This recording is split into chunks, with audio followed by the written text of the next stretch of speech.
Quelle affaire, quelle affaire. J'ai- Je pense vraiment que l'humanité est à un tournant de son histoire, où elle se joue, et on est confronté à la fois à des forces très matérialistes, financières, qui ont un esprit totalement destructeur et totalement diabolique sur la planète et qui peuvent emporter, parce qu'elles sont comme ça. Souvenez-vous du patron de Goldman Sachs qui a dit je fais le métier de Dieu, qui se prend pour Dieu. Et nous vivons dans une psychologie financière où la croissance c'est la capacité à acheter, où il faut avoir toujours plus dans une humanité qui détruit la planète à une vitesse absolument effrayante.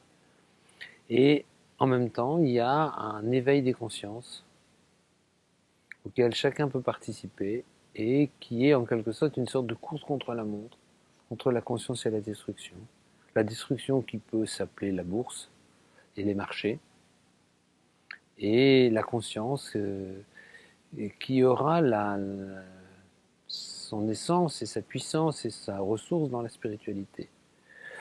Le 21e siècle sera spirituel ou ne sera pas, c'est évident.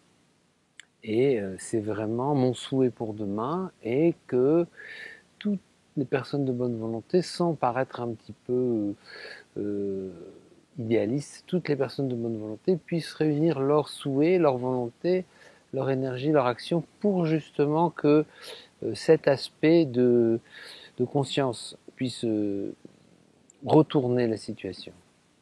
Et le propre de l'être humain, justement, c'est à la fois d'être libre, et c'est aussi cette capacité qu'il a de ne jamais s'arrêter de tout détruire. Puisque rien ne l'arrêtera maintenant. Il y a une telle toute-puissance que rien ne l'arrêtera.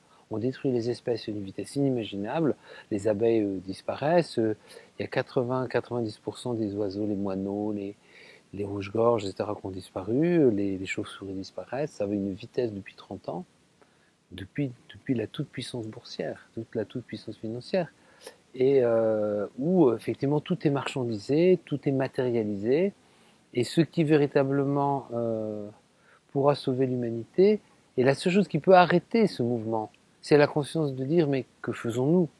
Que se passe-t-il? Que voulons-nous vraiment? C'est ça que nous voulons pour l'avenir.